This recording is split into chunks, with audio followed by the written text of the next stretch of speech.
The planet is the way it is because of our collective thoughts about the planet. And those people out there who don't affect positive change, they are complicit in their inaction. And every time you look the other way when you see an injustice, your thought at the subconscious level of creation to the Creator is your allowance of these things to occur. And in so doing, you're serving the wrong purpose. Those who think violent thoughts against those whom they perceive to be the rulers of this world, be careful what you wish for, folks, because all thoughts and words are creative.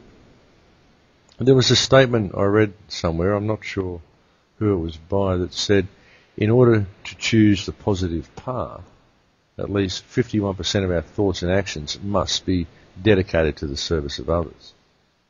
But for the negative path, at least 95% of our thoughts and actions must be directed towards self-service.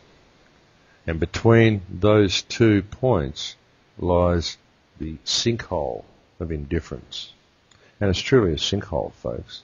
Indifference is the bane of consciousness, to lead you down a path of repetition that becomes ever more negative. You know, it's the will to serve self, and it becomes ever more negative and polarized.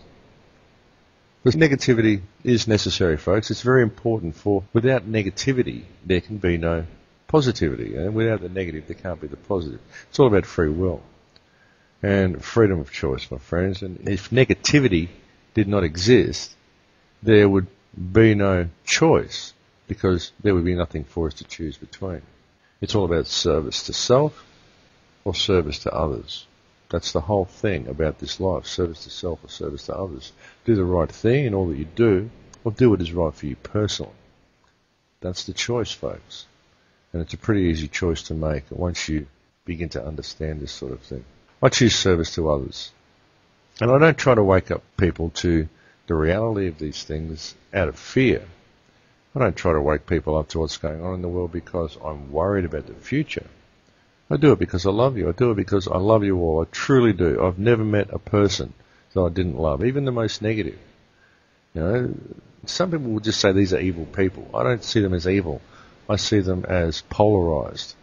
And it's necessary for them to be that way. I mean, otherwise they wouldn't be that way. Because having these polarized energies in the world is the only way the consciousness can ascend into something more positive. Every energy creates another that is opposed to its own polarization and equal in strength to it. Every reaction has an equal and opposite reaction. I truly love you all. That's why I do what I do. No other reason in the world. So that's what you all should do, folks. That is a real key to surviving the mess that we're in. Be good to yourself. Be good to others. Cultivate a genuine love for life and for being. You know, be genuinely grateful and thankful to the infinite Creator every day for bringing you into being. I mean, come on, folks, look around you. It's a pretty incredible world we have here. And life is just amazing, don't you think? I mean, especially when one considers the alternative. I mean, this is a lot better than that. Be thankful for the world. Be thankful for this world. I mean, we've survived this far, haven't we? And haven't you? You've survived this far. You may not have everything you want, but really you've got everything you need in order to complete that which you came here to do. Give thanks for that. Show acknowledgement and gratitude to the infinite Creator for all that has been done and is still being done for you. Be genuinely thankful for the gift of this life experience that has been given to you, and for the granting of free will for you yourself to decide what you will create with this life. And again, guard your thoughts carefully. Really guard them carefully, because they really are far more powerful than you may ever imagine. And when you're coming from a place of love for and service to the Creator, a life of service to others becomes a natural outflowing from that. Always look for ways that you can be of assistance to your fellow beings, being of encouragement to others. Build people up. Don't put people down. Be a beacon of light. The world can be a dark place, and we don't need to add to it. Be a beacon of light in a dark world. Look and see the divine spark that exists in you and exists in all others, even those you would perceive as evil. Treat them as you would like to be treated yourself. Treat them as though they are the creator. Treat them as if it was he there speaking directly with you. You know, the law of radiation and attraction, your thoughts, your words and actions return to you. Ultimately, they do.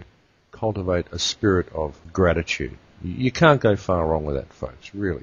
If you cultivate a spirit of compassion and empathy and gratitude, desire to serve others naturally flows from such a grateful heart and such a grateful attitude. We can change the world for the better, folks. We really can. We can do it very easily. But we have to stand up and do it. We really do need to make a stand.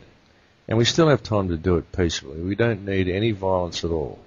Just do the right thing and act with love in your heart. I mean, sure, we have problems. We've got a lot of problems.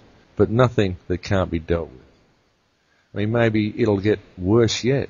And maybe we'll have to fight to free ourselves from the shackles of our corporate bondage. But even if we have to do that, be sure that you are fighting out of love for yourself and your fellow man and for your world, and not out of hatred for your oppressors. We really can fix the situation, but we need to do it in a state of love. We need to do it soon while we still have all that important freedom of choice.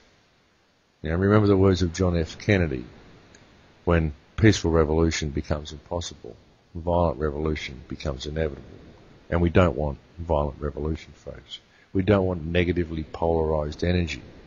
The ones who are in control do, but we don't. And ultimately, all the energy comes from us. So it's up to us. And it's up to our free will. It's a collective, folks. There's only one of us here. You need to think about that. It may help you get along with others a little better. You see, the best way to get along with others is when you realize that there is no others. There's only one. That's all there is, folks. There's only one. You can investigate it for yourself.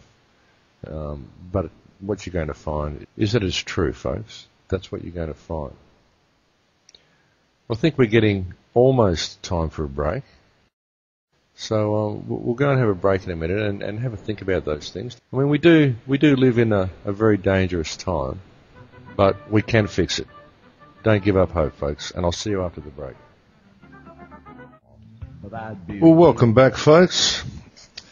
I would like to take this opportunity to say that I have actually lodged charges with the local police station. Well, at least I've taken a list of charges in there. I've taken Jane Burgermeister's 134-page document into my local police station. I expect to hear back from them in a week. I handed them the evidence. I said that I was giving it to them with a view to either pressing charges or starting an injunction in this country. So I'll keep you posted on that one, folks, and I hope that you have been participating in the Facts to Stop the Vax that I mentioned to you last week, and getting the word out about the swine flu, because it's very important that this gets done, folks. They've started trials in Australia. Actually, they're doing them in 2 states in Australia now, so we need to get onto this pretty quickly. I'm sure that the vaccine will be coming to a country near you very soon.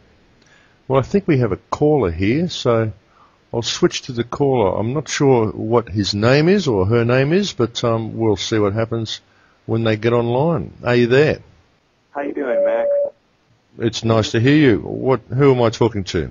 Matt Smith. Well, pleased to meet you. And what would you like to talk about today?